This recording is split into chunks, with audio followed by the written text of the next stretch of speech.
మీ బట్టలకి సాఫ్టింగ్ ప్రొటెక్షన్ ఇచ్చే సరైన ప్రొడక్ట్ ఎలిం ఫ్యాబ్రిక్ కండిషనర్.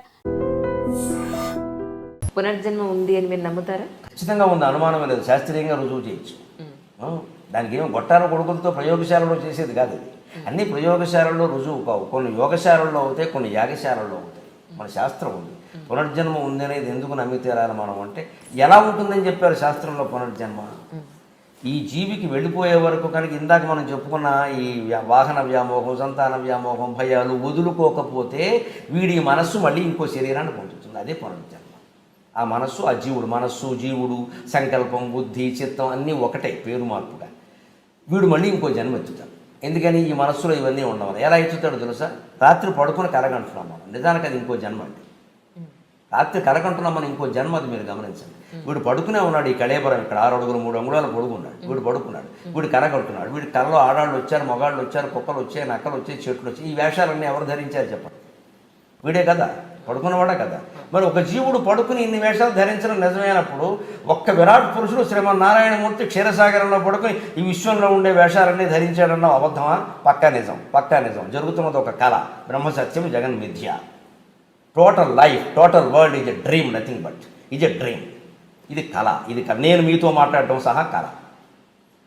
ఇది గ్రహించగలిగితే మనిషి ప్రశాంతంగా ఉంటాడు. మనిషి ఒప్పుకోలేనిది. అదేమిటండి, కనపడుతోంది కదండి. కనపడుతోంది అంటున్నవాడు ఎవడో చూడు.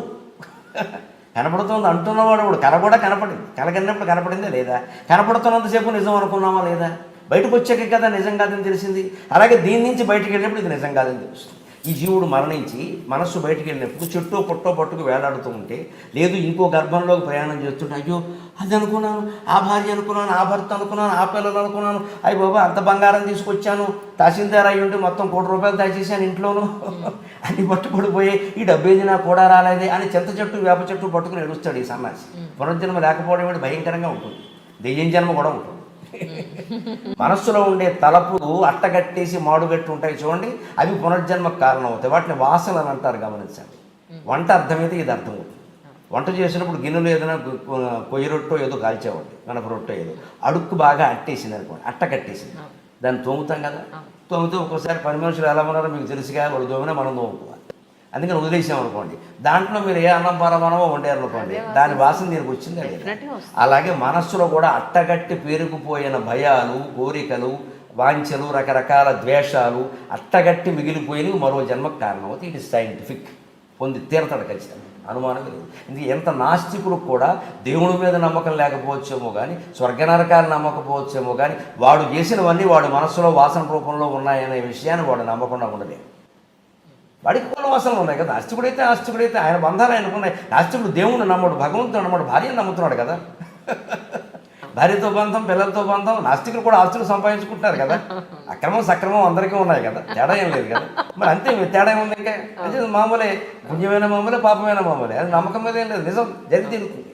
అంటే పునర్జన్మ శాస్త్రీయం. ఎందుకంటే పునర్జన్మ వచ్చేది శరీరానికి కాదు. ఎందుకు మనం నమ్మలేకపోతున్నాం అంటే, నేను అంటే శరీరం అనుకుంటాం. ఎందుకంటే మూర్ఖత్వం ఇంకోట్లేదు. నేను అనేది మనస్సులో ఏర్పడిన ఒక భావన. నిజం చెప్పాలంటే అది మిథ్య. గట్టిగా లోపల మనస్సులో ధ్యానం చేసి నేనెవరో అని లోపలికి రమణ మహర్షి చెప్పినట్టుగా ఆలోచిస్తే పావు గంట కాకుండా వీడికి నేను అనేది లేదని అర్థం. స్ఫురణ తప్పితే ఏమీ లేదు ఇక్కడ అని అర్థమైపోతుంది. ఎందుకంటే ఆ నేను అని స్ఫురిస్తూ ఉంటుంది లోపల. మీరు గమనించండి. ఆలోచన వదిలేసి, మాట వదిలేసి మనస్సును లోపలికి తీసుకెడితే నేను అని స్ఫురిస్తుంది. ఆ నేను ఎక్కడుందో గమనించండి. ఎక్కడుందో గమనించి, ఎక్కడ there is no place but నేను ఈజ్ దేర్. ఎక్కడ చోటు లేదు, నేను అని ఉంది. ఏ చోటు లేకుండా నేను ఉందంటే అది ఎలా ఉంటుంది? గాల్లో తిరుగుతుంది అనమాట. ఆ నేనే ఉంటే ఆ నేనే పట్టుకుని కూర్చోవాలి. అదే జపం. అందుకే మహర్షి, రమణ మహర్షి అన్నింటిలోకి గొప్ప మంత్రం ఏదంటే నేనెవరు అనేది గొప్ప మంత్రం అన్నారు. ఆలోచన చేస్తే మనిషికి శరీరం తాను కాదని తెలుస్తుంది. ఆ నేనులోనే దృఢంగా ఉండగలిగిన వాడికి పునర్జన్మ ఉండదు. వాడు జీవితంలోనే అన్నీ వదిలేశాడు. ఇలాగే సంతాన వ్యామోహం, వాహన వ్యామోహం, భయం అన్నీ కూడా వదిలేశాడు. ఈ జీవితంలోనే వదలడం కోసమే మనకు అమర్నాథ్ యాత్రలు, సత్యనారాయణ వ్రతాలు, అక్షతృతి వ్రతాలు ఇవన్నీ పడితే వీటి నుంచి మళ్ళీ డబ్బులు ఆశిస్తున్నాం, పురుళ్ళు ఆశిస్తున్నాం, పుణ్యాలు ఆశిస్తున్నాం అంటే ఏమనుకోవాలి జాతిని? అసలు తెలుసుకోవాల్సిన తత్వం తెలుసుకోకుండా వీటిని పట్టుకు వేలాడుతాం. తెలుసుకుంటే మీరు అక్కడికి వెళ్ళక్కర్లేదు. వెళితే మంచిదేనమ్మా, కాదనేదేముంది, వెళ్ళండి. హాయిగా ఇంక గొప్ప అనుభూతి కలుగుతుంది. ఇప్పుడు ఈ కథ తెలిసిన నాకు అమరనాథ్ ప్రత్యక్షంగా చూసాను కూడా దివ్యానుభూతి కలుగుతుంది. అనుమానం ఏముంది?